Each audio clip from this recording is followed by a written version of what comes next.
Hello everybody, this is Vishal and welcome to Stockbox Business Standard Analysis video. यहाँ पे हम analyse करेंगे business newspapers के articles.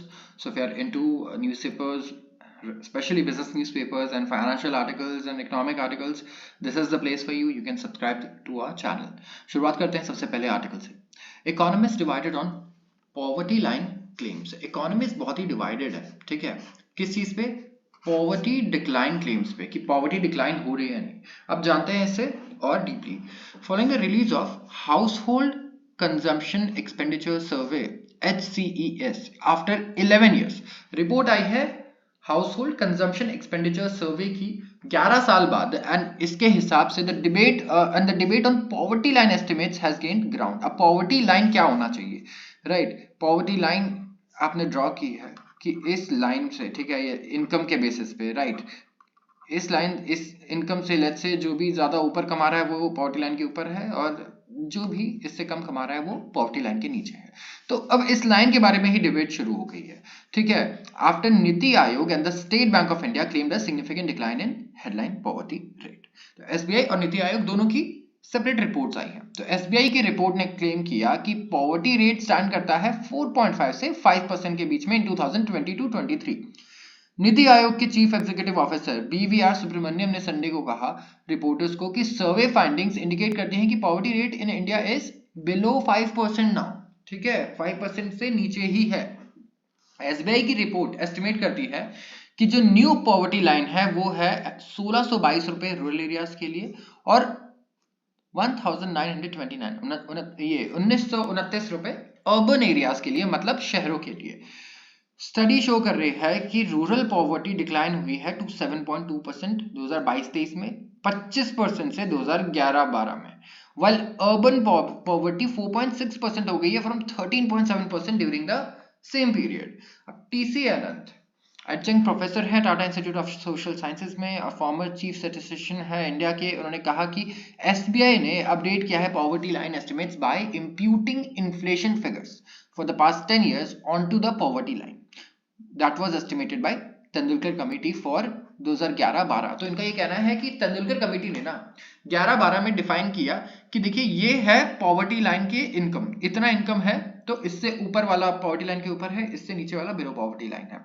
SBI, इनका ये कहना है, जो Tata institute of social sciences के प्रोफेसर हैं, कि एसबीआई ने तरीका ये अपनाया कि उन्होंने इन्फ्लेशन एडजस्ट कर दिया है उस पॉवर्टी लाइन में, ठीक है, जितनी महंगाई बढ़ी है उसके हिसाब से. तो ऑल ओवर द वर्ल्ड अगर आप देखें पॉवर्टी लाइंस यूजुअली एस्टिमेट करती है, बेस किया जाता है उन्हें सर्टेन डेवलपमेंटल नॉर्म्स पे. तो methodologically exercise undertaken by SBI based on Tendulkar report is a fair exercise. कि जो एसबीआई ने काम किया it's a fair exercise, it's not wrong. लेकिन अब यहाँ पे over the years poverty norms certainly require updating and ideally we should ideate towards updating our conceptions of poverty. तो उनका ये कहना है कि poverty के जो norms है ना ये change भी होते रहते हैं, इन्हें update करना भी हमारे लिए बहुत जरूरी है. तो हमारे जो भी conceptions हैं poverty के, ठीक है, बहुत जरूरी है कि इसे भी अपडेट किया जाए, टाइम के साथ ये भी इवॉल्व हो. तो अर्स्टवाइल प्लानिंग कमीशन ने कंप्यूट किया था poverty line of 816 rupees for rural and 1000 for urban areas for year 2011-12, ठीक है. रूरल एरियाज के लिए 816 रुपए, अर्बन एरियाज के लिए 1000 रुपए, based on recommendations of an expert group headed by economist Suresh Tendulkar. Meanwhile Pranab Sen, chairperson of newly revamped standing committee on statistics, expressed skepticism about using the Tendulkar poverty line to calculate poverty in 22-23. तो प्रणब सेन जो chairperson है newly revamped standing committee के on statistics, उन्होंने कहा कि this is wrong and हमें अभी Tendulkar poverty, Tendulkar line जो पॉवर्टी लाइन थी ये यूज नहीं करना चाहिए. उनका ये कहना है कि जो HCS का डेटा आया, HCES का, ये जो दोनों डेटा सेट है कंपैरेबल नहीं है क्योंकि change in data collection techniques, data collection की टेक्निक्स अब बहुत चेंज हो गई है, तो हमें दोनों को यूज नहीं करना चाहिए एक साथ. HCS data has not been release fully, thus पुरानी पॉवर्टी लाइन को अगर अप्लाई करेंगे इस डेटा सेट पे तो इट इज नॉट अप्रोप्रिएट जब तक कि यूनिट लेवल का डेटा रिलीज नहीं किया जाता. उनका कहना है कि कोई डाउट नहीं है इस बात में कि इंडिया में पॉवर्टी कम हुआ है, लेकिन किस एक्सटेंट तक कम हुआ है ये अभी हमें नहीं पता, ये एक बहुत बड़ा सवाल है। ऑल्सो जो चेंजेस हैं in canvassing of data which requires multiple visits seem faulty, क्योंकि कभी भी आप श्योर नहीं हो सकते कंसिस्टेंसी बरकरार रहे जो भी आंसर्स मिल रहे हैं मल्टीपल विजिट्स में। तो आपके घर पे भी आपने देखा होगा जब लोग आते हैं लेट्स से जनगणना वाले, राइट, जरूरी नहीं है कि अगर वो 2-3 बार आए तो आप बिल्कुल सेम ही, कोई भी अपनी इनकम देखिए सबसे पहले या तो बढ़ा के बताता है घटा के बताता है, कोई भी इंसान अपनी इनकम डिस्क्लोज करता नहीं है सही से, राइट। वैसे ही लोग ये सही से नहीं बताते यूजुअली कि उन्होंने किसको वोट दिया, ये सब बहुत ही पर्सनल चीजें हैं एंड लोग हेजिटेट करते हैं बताने में। सो उनका यही कहना है कि जो हमारा डेटा को कैनवस करने का तरीका है और कलेक्शन का जो तरीका है, आप एक्सपेक्ट नहीं कर सकते कि आंसर्स में कंसिस्टेंसी आए मल्टीपल विजिट्स अगर आप करते हैं कि घर में एक ही इंसान के पास। तो इनका ये कहना है एचसीएस में 2022-23 में काफी चेंजेस आए हैं, सिग्निफिकेंट चेंजेस आए हैं, जैसे कि सेकंड स्टेज स्ट्रैटम क्लासिफिकेशन अब किया जाता है basis of land for rural areas and car availability for urban areas. तो रूरल एरियाज में आपके पास लैंड है नहीं, अर्बन एरियाज में कार अवेलेबल है या नहीं। तो अनलाइक प्रीवियस सर्वे जहां पे डिविजन्स बेस किए जाते थे हाउस होल्ड के स्टेटस पे, एक्टिविटी पे for rural areas and monthly per capita income for urban area, तो काफी ज्यादा तरीका अब चेंज हो गया है। बट वी आर श्योर कि पॉवर्टी एस्टिमेट जो है इस बार जो भी आएंगे वो बेटर है, इंडिया में पॉवर्टी कम हुई है। But yet again question is कि कितनी कम हुई है, किस एक्सटेंट तक कम हुई है, that we have to figure out. So you can see कि कितना इंपॉर्टेंट है ये फिगर हमारे लिए, right. This is like a result, report card है हमारा पिछले 10 साल का कि हमने क्या अचीव किया है हमारी पॉलिसीज में। India likely to see sharpest rise in ultra rich numbers in 5 years. अगले 5 सालों में इंडिया में अल्ट्रा रिच सबसे ज्यादा नंबर्स में बढ़ने वाले हैं, ऐसा कहना है इस रिपोर्ट का। तो between 2023 and 2028 India will witness highest growth, सबसे ज्यादा ग्रोथ होगा इंडिया में किसी भी कंट्री के कंपैरिजन में in number of ultra high net worth individual UHNWIs with a net worth of 30 million और मोर। मतलब अल्ट्रा, एक तो होता है HNI high net worth individual, right, एक होता है अल्ट्रा HNI। अल्ट्रा HNI क्या होता है? जिसके पास $30 मिलियन से ज्यादा पैसे हो। $30 मिलियन मतलब आप समझ रहे हैं करीब करीब 250 करोड़ रुपए, राइट। तो यहाँ पे आप देखिए according to Knight Frank's flagship study, the wealth report 2024, the number of ultra rich Indians will rise by 50.1% to 19,908 in 2028 from 13,263 in 2023। तो यहाँ पे 50% लोग इंडिया में बढ़ जाएंगे जिनके पास 250 करोड़ से ज्यादा की वेल्थ है, ठीक है। India will be followed by China, China में 47% ग्रोथ है, टर्की में 42.9, मलेशिया में 35%। लियाम बेली जो ग्लोबल हेड है रिसर्च के एट नाइट फ्रैंक, उन्होंने कहा कि बिजनेस स्टैंडर्ड को बताया उन्होंने कि जो मेन रीजन है इस हाई ग्रोथ की वजह से वो है जीडीपी ग्रोथ। तो प्राइमरी रीजन हमारा है outlook for Indian economy and वो इकोनॉमिक फोरकास्ट यूज करते हैं in terms of GDP growth for each country that we can cover. और व्यू क्या है कि Indian economy is set to outperform over the next 5 years, that is the biggest driver.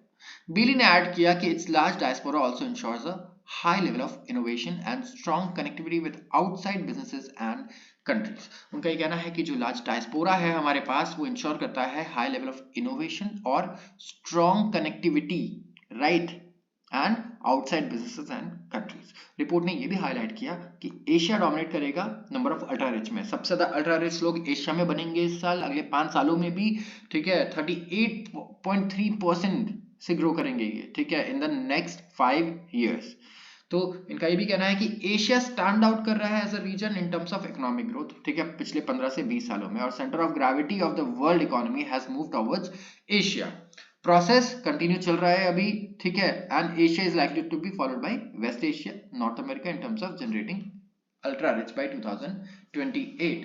तो यहाँ पे आप देखिए राइज 50%, एशिया का एवरेज कितना रहेगा 38% एंड वर्ल्ड का रहेगा 28%। टॉप इन्वेस्टमेंट्स क्या है अल्ट्रा रिच के, ये सबसे ज्यादा इन्वेस्टमेंट्स कहाँ कर रहे हैं? तो 10 ईयर प्राइस चेंज देखते हैं, 12th पन देखते हैं, वॉचेस में सबसे ज्यादा, दूसरे नंबर पे है आर्ट, और ज्वेलरी आता है तीसरे नंबर पे, ठीक है। तो इस तरीके से ये डेटा इन्होंने कलेक्ट किया एंड वी कैन सी कि इंडिया में मेन रीजन क्या है, जीडीपी ग्रोथ रेट एंड हमारे जो बिजनेसेस बढ़ रहे हैं उनकी वजह से ये सारी चीजें हो रही है। In brief, Zuckerberg to deepen LG tie-up on the next generation devices. Mark Zuckerberg मैंने ये अभी मिलकर आए एलजी इलेक्ट्रॉनिक के सीईओ से, ठीक है, विलियम शो से एंड सीईओ क्वान वॉन्ग सेओक से वेंसडे को, एंड इन्होंने डिस्कस किया कि किस तरीके से हम एलजी के साथ अलायंस बनाएं, एक स्ट्रेटेजिक अलायंस, ठीक है, और एक्सटेंडेड रियलिटी टेक्नोलॉजी पे वर्क करें। इस पे इन्होंने ये भी डिस्कस किया कि लार्ज लैंग्वेज मॉडल जैसे चैट जीपीटी और जेमिनाई है, और पोटेंशियल कि किस तरीके से एआई को कंज्यूमर डिवाइसेस में यूज किया जा सकता है। तो फेसबुक अब, मेरा मतलब है सॉरी क्योंकि I am little old school, काफी पहले से यूज कर रहे हैं हम, मेटा, इसका नया नाम मेटा, अब कोलैबोरेट कर सकता है एलजी के लिए, बिकॉज वी हैव सीन कि मेटा के पास already augmented reality, virtual reality पे काफी काम कर रहे थे पहले से, फर्स्ट मूवर एडवांटेज भी था, बट ऑफ कोर्स हार्डवेयर में कहीं ना कहीं लैग करेंगे, और एलजी हार्डवेयर में स्पेशलाइज करता है, दे हैव ग्रेट हार्डवेयर, इनकी स्क्रीन आईफोन यूज करते थे, सैमसंग भी इनकी स्क्रीन यूज करता था एक टाइम पे, राइट, टीवी आज भी इनके यूज हो रहे हैं, so they have a fabulous track record इसमें, एंड कंज्यूमर प्रोडक्ट्स ये बनाने में भी बहुत one of the best companies रहे हैं पूरे वर्ल्ड में। Nawaz Sharif nominates brother Shahbaz for PM post. तो पाकिस्तान में अभी काफी ज्यादा इंटरेस्टिंग माहौल है, ठीक है, शहबाज शरीफ बन सकते हैं कैश ऐप पाकिस्तान के prime minister once again after parliamentary party of PMLN party headed by 3-time former premier Nawaz Sharif on Wednesday. तो नवाज शरीफ की पार्टी आप देखेंगे यहाँ पे मेजॉरिटी में है, एंड इन्होंने फॉर्मली नॉमिनेट किया अपने छोटे भाई को कि वो हेड करे कोलिशन गवर्नमेंट एंड फिक्स करे इकोनॉमी को। उन्होंने लीड किया था collision for 16 months till August 2023. Bitcoin has surged to 60K for the first time since November 2021. Bitcoin ने हिट किया $60,000, ठीक है, for the first time in more than 2 years as a flurry of capital into the US spot exchange traded products fueled a 42% rise rally in February. तो यहाँ पे largest monthly gain है दिसंबर 2020 से, bitcoin was up 6% at 60 and highest since November 2021, जब record hit किया था below 70,000, 69,000 के करीब रिकॉर्ड था नवंबर 2021 का। Traders have poured into Bitcoin ahead of April's halving event, a process designed to slow the release of cryptocurrency. तो traders ने bitcoin में पैसे बहुत अच्छे से पोर किए हैं अभी, ठीक है, बहुत अच्छा इन्फ्लो रहा है, ठीक है, ahead of April's halving event, जहां पे स्लो हो जाता है क्रिप्टो करेंसी का रिलीज। तो अप्रैल में क्या होता है कि जो माइनर्स हैं यहाँ पे आप देखिए उनका जो अब जैसे आप माइन कर रहे हैं बिटकॉइन और कम बच रहे हैं यहाँ पे, राइट, तो उनको भी इंसेंटिव्स कम मिल रही है माइन करने की, तो इसीलिए यहाँ पे हम बोलते हैं ये हाल्विंग इवेंट होता है। एक बार सर्च करेगा इसके बाद इसके ऊपर गूगल में अच्छे से। यूरोप कर रहा है माइक्रोसॉफ्ट के सिक्योरिटी सॉफ्टवेयर प्रैक्टिसेस पे।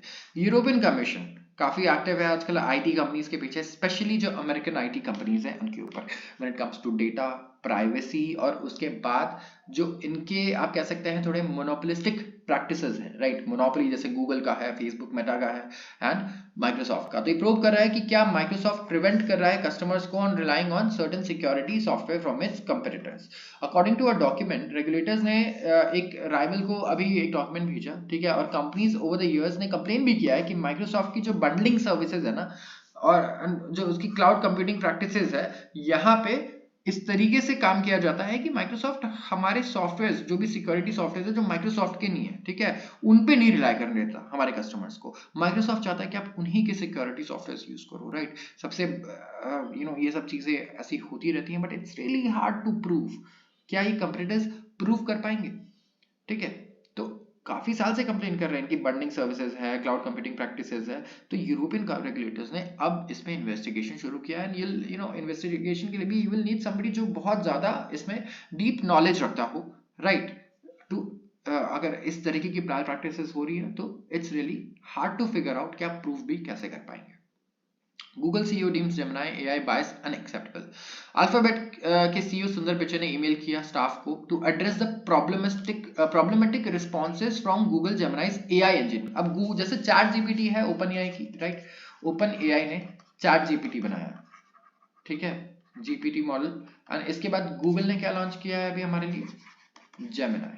अब बहुत कंट्रोवर्सी क्रिएट हो गई है, ठीक है, एलॉन मस्क ने भी ट्वीट किया है कि यहाँ पे ऐसे ऐसे रिस्पॉन्सेज दे रहा है कि लोग बहुत ज्यादा ऑफेंड हो चुके हैं, ठीक है, एंड सोशल मीडिया पे ट्रेंड कर रहा है इस वक्त क्योंकि बहुत ही एराटिक रिस्पॉन्सेज हैं, ठीक है, स्पेशली व्हेन आप अगर सोशल चीजों को देखेंगे तो स्पेशली अगर आप देखें जैसे कि रेसेस को लेके, और ये बहुत ही सेंसिटिव इशू है, ठीक है, यूएस में भी when it comes to race, blacks, whites, Asians, तो इस तरीके से जितने भी हिस्टोरिकल फैक्ट्स हैं इन्हें अलग तरीके से दिखा रहा है, राइट।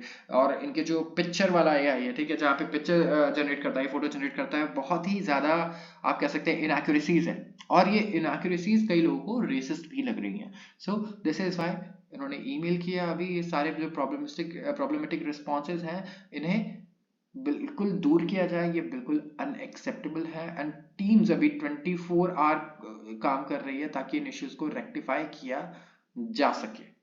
तो आज के लिए बस इतना ही। अगर आपको वीडियो पसंद आई हो तो जरूर इसे लाइक करें और चैनल को सब्सक्राइब करना बिल्कुल ना भूलें। धन्यवाद।